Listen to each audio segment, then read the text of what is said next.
মৰমৰ ছাত্ৰ ছাত্ৰীসকল, আকৌ আহি গ'লোঁ তোমালোকৰ মাজলৈ দ্বিঘাত সমীকৰণৰ নতুন এটা ভিডিঅ' লৈ।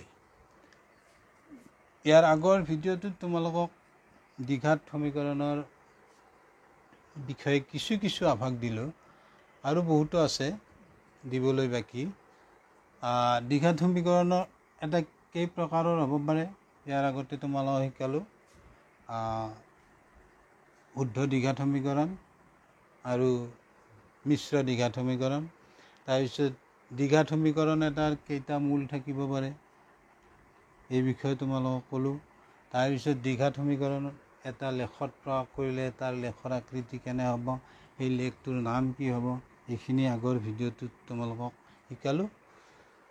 আজি তোমালোকক দ্বিঘাত সমীকৰণ এটা সমাধান কৰা পদ্ধতিৰ বিষয়ে তোমালোকক ক'ম। দ্বিঘাত সমীকৰণ এটা তিনি ধৰণে আমি সমাধান কৰিব পাৰোঁ। তিনিটা পদ্ধতি আছে। প্ৰথম আছে উৎপাদক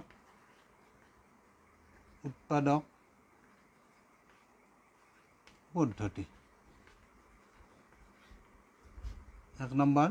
2 নম্বৰ আছে তোমালোকক বৰ্গ সম্পূৰণ পদ্ধতি। বৰ্গ সম্পূৰণ পদ্ধতি। 3 নম্বৰ দ্বিঘাত সূত্ৰ।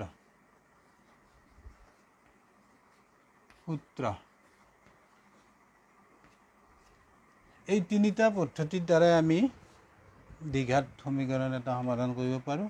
প্ৰথম আমি উৎপাদক পদ্ধতিটো আলোচনা কৰোঁ। ইয়াৰো আৰু 4টা ভাগ আছে। প্ৰতিটো ভাগে তোমালোকক একেবাৰে বেছিক কনচেপ্টটো মই দিম, যিকোনো আহিলে তোমালোকে পৰীক্ষাত কৰিব পাৰিবা। মাত্ৰ ভিডিঅ'টো ভালদৰে স্কিপ নকৰাকৈ চাই থাকা, শেষলৈ চাই থাকা, তেতিয়াহে বুজি পাবা। আমি প্ৰথম উৎপাদক পদ্ধতি আলোচনা কৰোঁ।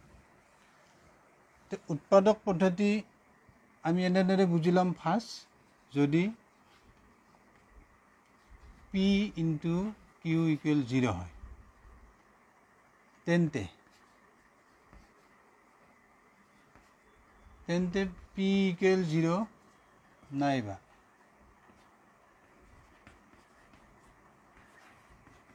Q = 0। অৰ্থাৎ দ্বিঘাত সমীকৰণটোক আমি দুটা ৰৈখিক বহুপদলৈ ভাগ কৰি ল'ম। ই এটা ৰৈখিক, ই এটা ৰৈখিক।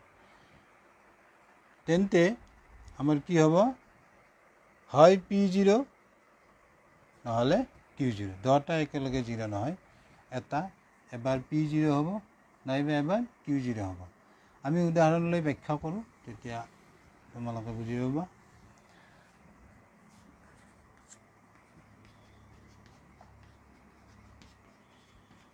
ইমান আৰ্হিৰ দ্বিঘাত সমীকৰণ সমাধান।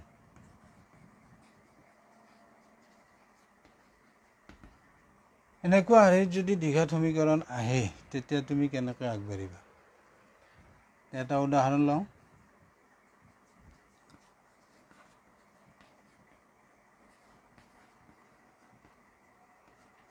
উদাহৰণ 1।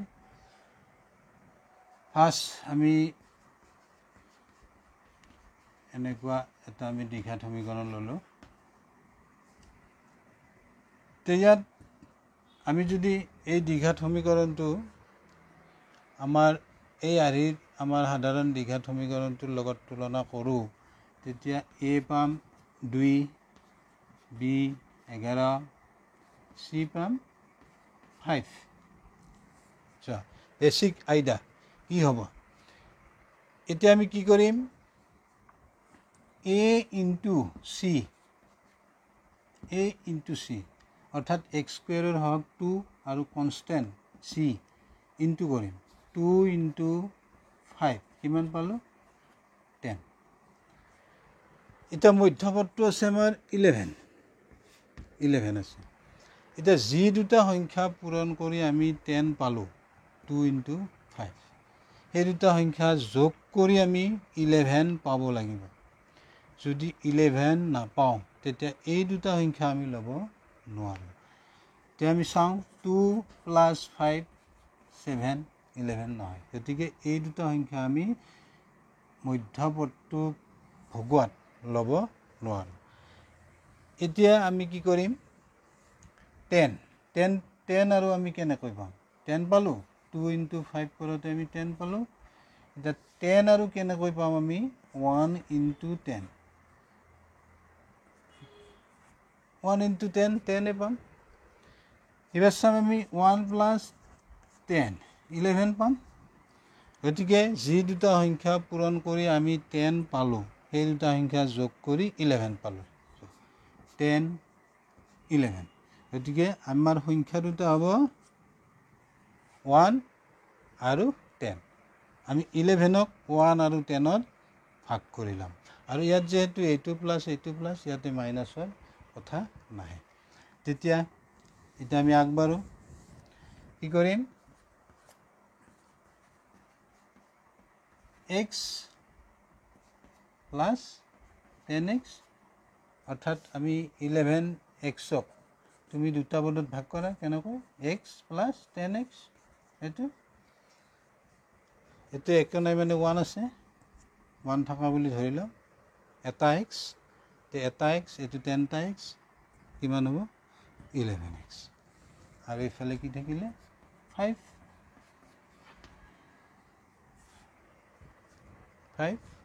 এতিয়া আমি এই দুটা পদৰ মাজত কমন কি আহিব, এই দুটা পদৰ মাজত কমন